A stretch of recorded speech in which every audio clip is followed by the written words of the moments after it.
السلام علیکم۔ وعلیکم السلام۔ میاں صاحب، آپ نے جسٹس نقوی صاحب کے خلاف بھی دائر کیا تھا، اس میں تو ٹھیک ہے انہوں نے ریزائن کر دیا، کیس ابھی چلے گا، کیا ہونے جا رہا ہے؟ ہونے یہ جا رہا ہے کہ ہم نے سپریم جوڈیشل کونسل سے یہ استدعا کی کہ استعفیٰ دینے کی وجہ سے سپریم جوڈیشل کونسل جو ایک آئینی ادارہ ہے اس کے ہاتھ نہیں باندھے جا سکتے، اور اس وقت تو بالکل نہیں باندھے جا سکتے کہ جب شوکاز نوٹس جاری ہو چکا ہو، ایویڈنس آ گئی ہو، جواب آ گیا ہو، اور آخری لمحے پہ جب جج کو محسوس ہو کہ اب میں برطرف ہو جاؤں گا، میری پینشن بند ہو جائے گی، میری مراد بند ہو جائیں گی، تو وہ فوری طور کے اوپر وہ ریزائن کر کے چلا تو جائے۔ یہ بات ٹھیک ہے، یہ تو فیکٹ ہے کہ ماضی میں بھی ایسا ہوتا رہا ہے۔ اگر ماضی میں ساری زندگی غلط ہوتا رہا تو اس کا مطلب یہ تو نہیں نا کہ مستقبل میں بھی یہ غلط ہوتا۔ جوڈیشل کونسل کے رولز ہیں، وہ یہی کہتے ہیں کہ سٹنگ جج کے خلاف پروسیڈ کر سکتے ہیں، نہ سپریم جوڈیشل کونسل کے رولز میں نہ یہ بات لکھی ہوئی ہے، اور نہ ہی سپریم کورٹ کی ججمنٹ میں یہ ڈسٹنگش فیکٹر ہے کہ اگر کسی جج کے خلاف پروسیڈنگ شروع ہو چکی ہے اور اس کا جواب آ گیا، وہ ججمنٹ اٹارنی جنرل صاحب نے بھی ریفرنس دیا جی وہ ججمنٹ اور پوائنٹ کے اوپر ہے کہ جو جج پہلے ریزائن کر کے چلا گیا ہے یا ریٹائر ہو چکا ہوا ہے۔ ہمارا کیس یہ نہیں ہے، ہمارا تو کیس یہ ہے کہ پروسیڈنگ چل رہی ہے، اس کے دوران ایک جج ریزائن کر گیا۔ اٹارنی جنرل صاحب کا بیان تھا نا، وہ یہ تھا کہ ایک ججمنٹ آڑے آ رہی ہے کہ سپریم کورٹ ریٹائرڈ جج کے خلاف پروسیڈ نہیں کر، سپریم جوڈیشل کونسل ریٹائرڈ جج کے خلاف کسی قسم کا پروسیڈ نہیں کر سکتا۔ اٹارنی جنرل صاحب کا نقطہ نظر درست ہے، میں اس سے اتنا زیادہ اتفاق نہیں کرتا، لیکن وہ ججمنٹ سپریم جوڈیشل کونسل کے ہاتھ نہیں باندھ سکتی۔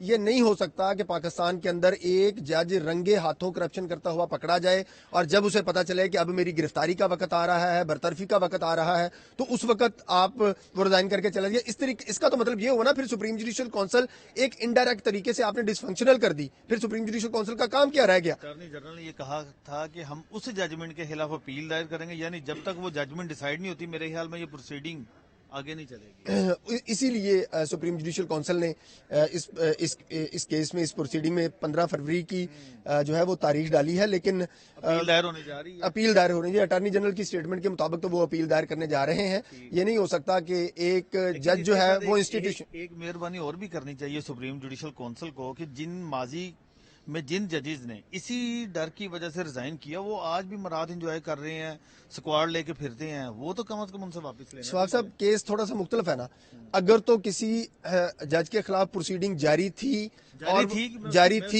اس کو شو کاز نوٹس جاری ہو گیا تھا، اس کا جواب آ گیا تھا، اور پروسیڈنگ کنکلوژن کی طرف جا رہی تھی، کئی مثالیں ہیں تو اس کے اکراس دی بورڈ یہ ہونا۔ مراتب علی روڈ پہ ان کو پورا دیکھیے میں گزارش یہ کرنے لگا تھا کہ احتساب جو ہے نا عدلیہ کا، وہ اکراس دی بورڈ ہونا چاہیے، کسی ایک کا نہیں ہونا چاہیے۔ میں سر وہی عرض کر رہا ہوں، اب دیکھیں ایک جج صاحب ہے، ان کے خلاف ایلیگیشن لگے، پروسیڈنگ سٹارٹ ہو گئی، جواب آ گیا، اس کے بعد انہوں نے ریزائن کر دیا، اب تاحیات ان کو پینشن بھی مل رہی ہے، ان کو جناب اسکواڈ بھی مل رہا ہے، نوکر چاکر سب کچھ ان کو مل رہا ہے، تو یہ تو اس پر بھی چیف جسٹس صاحب کو نوٹس تو لینا چاہیے۔ دیکھیے یہ تو اب سپریم کورٹ کی نئی ججمنٹ میں اگر آتی ہے اور وہ سپریم کورٹ اس بات کو ہولڈ کرتی ہے کہ نہیں، ریٹائرڈ ججز کے خلاف بھی کسی مدت تک، جس نے سپریم جوڈیشل کونسل میں اپلیکیشن آنے کے بعد ریزائن کیا، یہ کم از کم ان کی حد تک تو ضرور ہونا چاہیے۔ سپریم جوڈیشل کونسل میں اپلیکیشن آنا اور اس کو ایڈمٹ کرنا for regular hearing, show cause notice جاری ہونا اور پھر جواب آنا، یہ ساری چیزیں ابھی طے ہونا آگے باقی ہیں، اور ہمارا تو یہ مطالبہ ہے، بلکہ ہر پاکستانی کا یہ مطالبہ ہے۔ آپ اس دن سپریم جوڈیشل کونسل کے اجلاس میں موجود تھے، یہ بات ناظرین ہم اس لیے آج کر رہے ہیں کیونکہ میاں صاحب کو کافی دن کے بعد لاہور آئے ہیں، تو ہم کرنا چاہ رہے تھے، اور بہت ساری چہ مگویاں ہو رہی ہیں کہ آپ نے کوئی اجلاس میں جسٹس اعجاز الاحسن صاحب کے ساتھ کوئی بدتمیزی کی ہے، کوئی ایسی باتیں بھی سامنے آئی ہیں، ہوا کیا تھا؟ بدتمیزی بالکل نہیں کی، یہ تو سوشل میڈیا کا پروپیگنڈا ہے۔ میں نے جائز اعتراض جو ہے وہ جسٹس اعجاز الاحسن صاحب کے اوپر سپریم جوڈیشل کونسل میں بالکل اٹھایا تھا، اور میرا سامنے بیٹھے ہوئے تھے، وہ سامنے بیٹھے ہوئے تھے۔ میرا اعتراض یہ تھا کہ جو جسٹس نقوی کو ایلیگیشن نمبر 1 میں شو کاز نوٹس میں جاری کیا گیا ہے، اس میں جسٹس ڈوگر کی کیس کی بنیاد کے اوپر کیا گیا ہے، اور جسٹس غلام محمود ڈوگر کا جو سروس میٹر تھا، جس میں انہوں نے متنازع طریقے سے، غیر آئینی طریقے سے الیکشن کے لیے ریفر کیا تھا، وہ اس بینچ کو انفلوئنس کرنے میں جسٹس نقوی صاحب کا کردار ہے، اس لیے جسٹس اعجاز الاحسن صاحب جو ہیں وہ اپنے آپ کو ریکیوز کر لیں، تو اس کے اوپر جسٹس اعجاز الاحسن صاحب نے تھوڑا سا ناراضگی کا اظہار کیا، اور اسی وقت اس سے ایک دن جو ان کیمرہ اس کے اوپر انہوں نے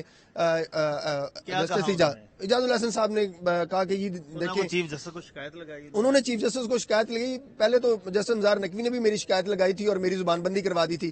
پھر اجاز الحسن صاحب نے بھی وہی حرکت کی، شکایتیں لگانے لگ پڑے کہ یہ میرے پہ اعتراض نہیں کر سکتے، اس کو اعتراض کرنے کے اوپر جو ہے آپ اس کا نوٹس لیں، آپ یہ کونسل کے ممبر سپریم جوڈیشل کونسل کی تصدیق ہے، یہ وہ ساری باتیں. پھر جیسے ایک بندہ رونے نہیں لگ پڑتا. انہوں نے کہا کہ ان کو چپ کروائیں، جبکہ میں کمپلیننٹ ہوں، میرا جائز ایلیگیشن ہے. آپ اپنے ہی بارے میں تحقیقات کیسے کر سکتے ہیں؟ قاضی صاحب نے پھر آپ کی طرف دیکھا، قاضی صاحب نے بالکل میری طرف دیکھا اور پھر میری طرف دیکھنے کے بعد انہوں نے جسٹس اجاز الحسن صاحب سے پوچھا کہ آپ جاری رکھنا چاہتے ہیں یا اٹھ کر جائیں گے.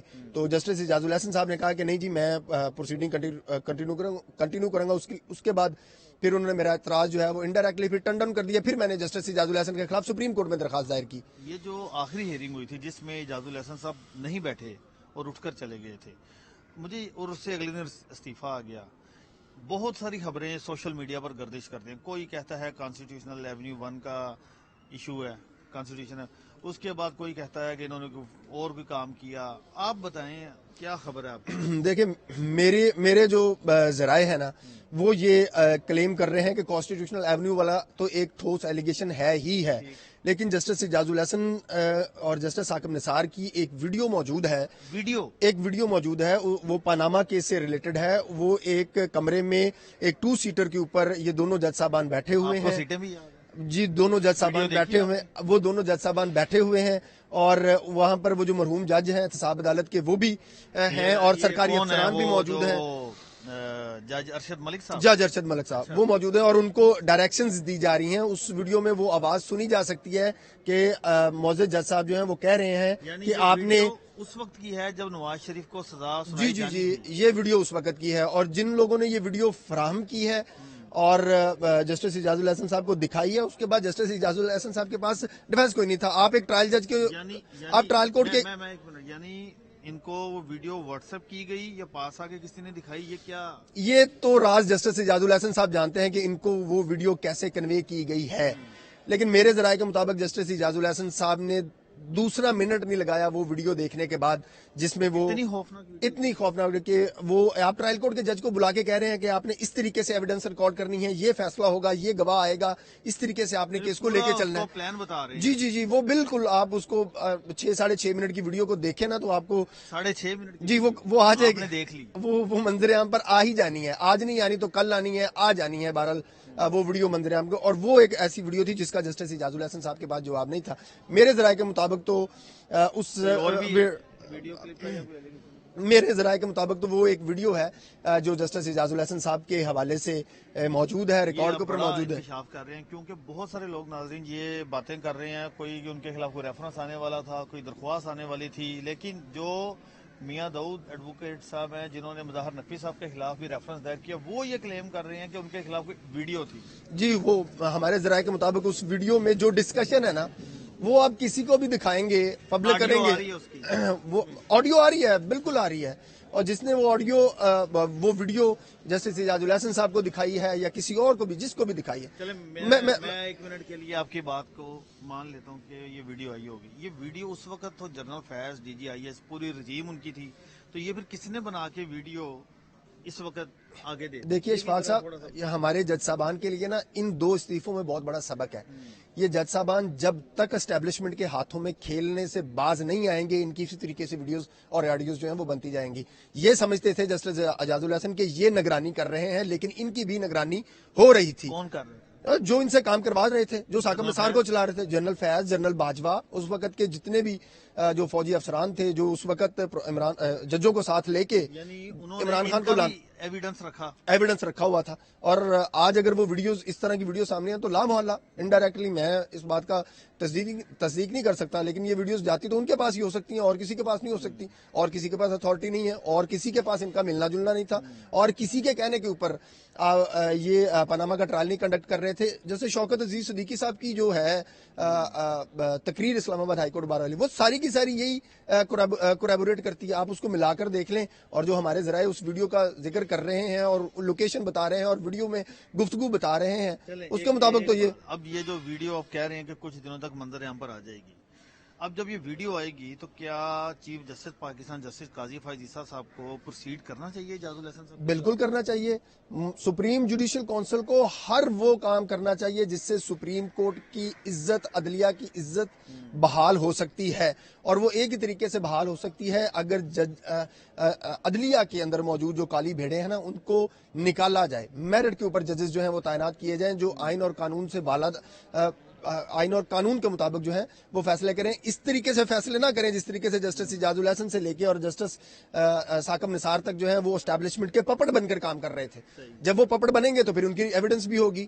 آپ لائیں نا. یقیناً یہ چیف جسٹس قاضی فائز عیسیٰ کے لیے ایک مشکل مرحلہ اس وقت چل رہا ہے، کیونکہ جب آپ کسی نظام کے خلاف کھڑے ہوتے ہیں نا تو نظام کے جو بینیفیشری ہیں ان کی چیخیں آپ دیکھ رہے ہیں نا آج کل سوشل میڈیا پر کس طرح سے نکل رہی ہیں. تو کیا ایسے لوگوں کو بھی مثال بنانا چاہیے جو اس نظام کے خلاف، جو اس کا حصہ بنے ہوئے تھے، اس کے سہولت کار تھے اور سوشل میڈیا پر مسلسل ملک کے چیف جسٹس کے خلاف پروپیگنڈا کر رہے ہیں؟ اشفاق صاحب ایک بات نا بڑے کلیئرٹی سے نا سمجھ لیں سارے. آپ نے خود بھی 6 ماہ پہلے تقریباً آپ نے بھی ایک ولاگ کیا تھا. ہاں بالکل آپ نے ایک ولاگ کیا تھا. اگر کوئی یہ سمجھتا ہے نا کہ قاضی فائز عیسیٰ کسی مشکل صورت حال سے گزر رہا ہے اس کے لیے کوئی پریشانی نہیں. آئین اور قانون کے مطابق فیصلہ کرنے میں نہ ان کے اوپر کسی قسم کا کوئی دباؤ ہے، نہ ان کے خلاف کوئی رکاوٹ ہے، نہ وہ کسی سے ڈرتے ہیں، نہ وہ سوشل میڈیا نہ میڈیا کسی سے بلائے. ان کے سامنے جو کیس ہے نا، جو مدعا ہے انہوں نے اس کے مطابق فیصلہ کرنا چاہے آسمان سر پہ گر پڑے. کوئی ڈر نہیں، کوئی خوف نہیں، کوئی پریشر نہیں، کوئی دباؤ نہیں. ریسنٹلی اس کا یہ جو بلے کے نشان والا اکروز آپ ان کے 3 مہینے سے جتنے مرضی اٹھا کے دیکھ لیں کہ تحریک انصاف کے لوگوں نے کیا تحریک انصاف کے لوگ کیا تنقید نہیں کر رہے چیف جسٹس قاضی فائز عیسیٰ پہ، لیکن ایک رتی بھی لغزش جو ہے وہ ان کے فیصلوں میں نہیں آئی. ان کے فیصلوں میں آپ کوئی آئینی اور قانونی سکم ڈھونڈ کے بتائیں، پھر تو آپ کی بات سمجھ آتی. ہاں اگر آپ کو ریلیف نہیں دیا، نہیں بنتا تھا، نہیں دیا. اب کوئی ججز تیاری کر رہے ہیں گھر جانے کی؟ دیکھیں میری اطلاعات کے مطابق تو جو جسٹس منیب ہے نا وہ چاہے آج استعفیٰ دے دیں، کل دے دیں، ان کا استعفیٰ آ رہا ہے اور وہ سپریم کورٹ کے جج جو ہیں وہ نہیں رہیں گے.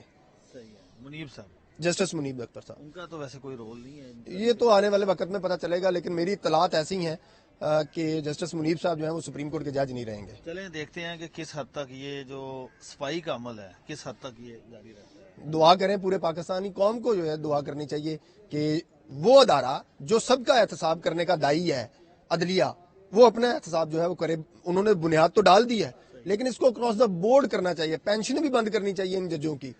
اب تو سارے جج پینشن بچانے کے لیے استعفے دیتے جا رہے ہیں، جہاں سے پہلے کھاتے رہے ہیں. اتنی لوٹ مار کی ہے وہ کھا لیں گے، کچھ نہیں ہوتا. Thank you.